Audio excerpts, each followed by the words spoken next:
welcome you to Meadowside Nature Center's Come to Your Senses series, where we talk with nature experts on what they know about living and learning with the environment. Today we have joining us April Linton, one of City Wildlife's vice presidents and the coordinator of Duck Watch. Thank you, April, for joining us. Thank you, Tiffany. So first of all, tell us, what is Duck Watch and why ducks? How was this founded? Okay, well, Duck Watch is one of City Wildlife's community programs. The other one is Lights Out DC, which helps protect migratory birds. Duck Watch actually emerged organically from people who recognized a need to help ducks, mostly mallards, navigate DC's urban landscape. So City Wildlife was actually established as an organization several years before we were able to open our rehab center in 2013. And already in those early years before 2013, we were getting duck calls. Helping mother mallards and their young get safely to water was something that volunteers could do right away. They didn't have to wait for the center to have a positive impact for DC wildlife. So why ducks? Well, I already mentioned that there was a need in the community given that DC has lots of wonderful nesting sites and plenty of water, so ducks are attracted to live here. But they sometimes need some help navigating the human-imposed barriers. Also, mallards are definitely a charismatic species. They're fun to watch, and there's nothing cuter than a brood of ducklings. I think when people are educated about mallards' natural behavior and how to appropriately interact with or help them if needed, they tend to become more curious and caring about other animals we share the city with and how to protect them as well. That's fantastic. You're giving us a little bit of insight into kind of what Duck Watch is all about and what it actually does. As the volunteer coordinator, come nesting season, since you're trying to protect these new broods of ducklings, what does it actually look like for you in terms of your work, and what do other individuals do to kind of contribute to this effort? Well, my work as Duck Watch coordinator starts in mid-February to early March. That's when we conduct trainings and organize volunteers for daily monitoring at places like the Capitol Reflecting Pool, the Lincoln Memorial Reflecting Pool, and Constitution Gardens on the National Mall. Since our other work isn't on a regular schedule like the monitoring shifts, I also have to stay current on where the volunteers live and work and their availability so that I can assign them nests to monitor or ask them to help with an escort or rescue. The real fun starts in late April and goes through June. That's when we have the highest number of nests on our radar, and ducklings are just popping out all over. So we generally see another smaller spike in July, and these are the mallard moms whose first broods maybe didn't make it, and so they turned around and nested again. Volunteers are the basis of Duck Watch.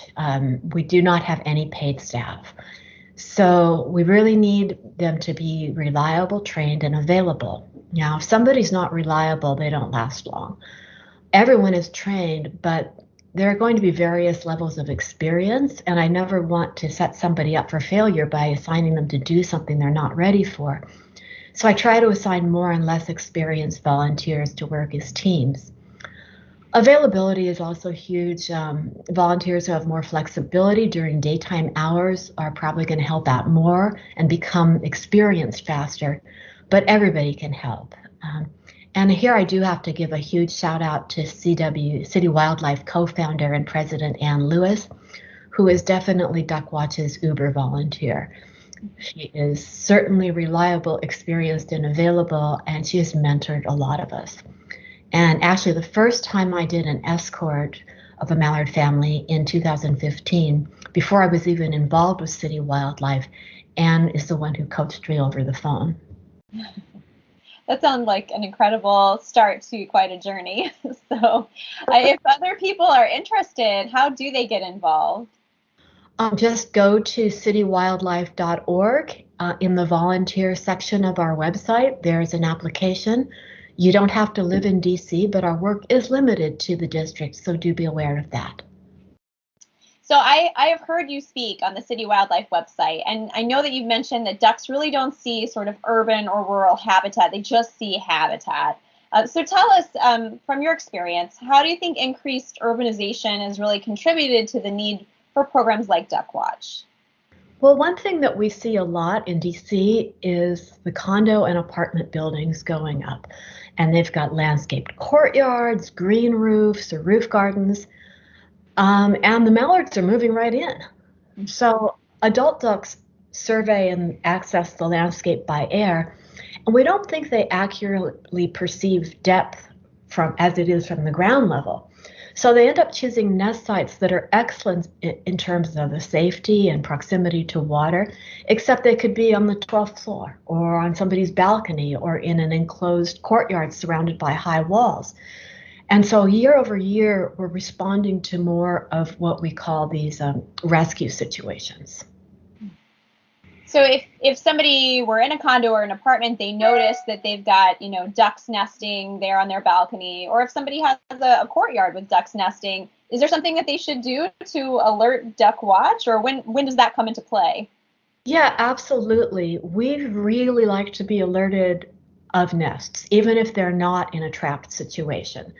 But certainly if they are, that helps us to, we'll survey the situation ahead of time. We'll figure out how we would go about rescuing. We'll also talk to the residents to try to get a handle on how long the duck has been there. And if we know that, we can pretty much figure out when her ducklings are going to hatch and when somebody really needs to be monitoring every day or more to make sure that we do the rescue at the right time. Well, your rescue team sounds fantastic. That's really amazing. If if you're a community member and you think, let's say, a family of ducks might be in trouble, where do you go from there? Who do you call if the nest isn't being monitored and you're seeing something that doesn't quite look right? So if you're seeing something that doesn't look right, definitely, and the ducklings are, they've hatched, you definitely want to get in touch with animal control, who then can address the situation or refer it. If it's not an emergency like that, we're happy to consult over the phone. You can also call your local wildlife rehabber. Excellent. Okay, and in terms of your experience, I mean, it sounds like you have these rescue teams there. How have volunteers really helped mother ducks get those ducklings to water in some tricky situations? Yeah, so every situation is unique, but usually what we have to do is capture the ducklings first and then get mom to follow this bird cage or crate with the ducklings inside. We get her to follow into an enclosed space where we can easily catch her by hand. And then we put her in another crate and we take the whole family to the most likely place that they would have wanted to go naturally. Um, so if we know about a nest before the ducklings hatch and we aren't sure which water mom wants to go to, then we ask the people on site to pay attention to the direction that she flies when she leaves the nest to feed. And knowing which way she goes helps us figure out where she wants us to take her. That is really cool. So you're getting to do a little bit of observing to see where she probably would have gone naturally. That's fantastic. And do you think that she probably already has an idea of the exact spot where she would have wanted to head then?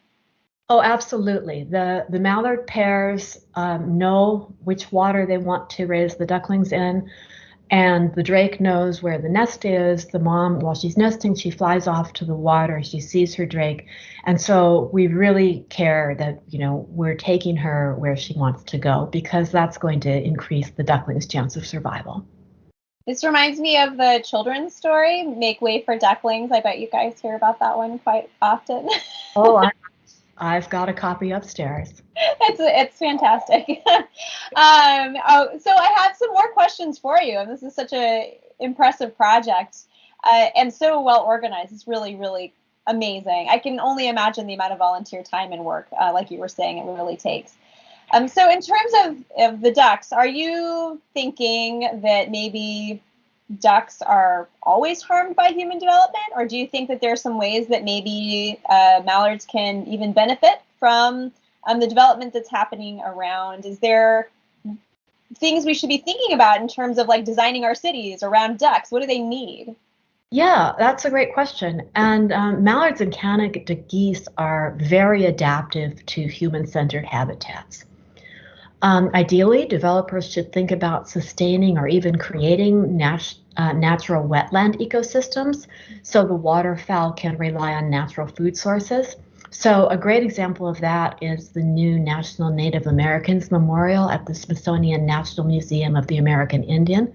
It is a beautiful wetland, and it's designed with nice, easy slopes so the ducklings can get in and get out. Now, not everybody's going to build a wetland, but one thing that people should definitely think of if they're around water is there a way for a duckling to get out of that water? Ducklings are not waterproof. Their moms need to take them out to brood every 1 to 2 hours. And so building a water feature with a foot between the ground and where the water level starts, well, a duckling can get in there, but they can't get out. So things like that are really important to consider. And then, when we're doing escorts in the city, we actually benefit from the curb cuts that are part of the implementation of the American ADA, the Americans with Disabilities Act, and the ducklings walk up there. So yeah, just some basic things. Thinking, okay, if this habitat is going to draw waterfowl, how do we make it so that it can sustain them? These are some really helpful tips. That's fantastic. So, all right, one last question for you, April, and I really appreciate your time and your expertise here. This is like a really rare topic, so it's interesting to learn so much about. In this series, we really like to ask you, the expert, what do you wish people knew? How can we come to our senses, really, when we are looking at living with ducks?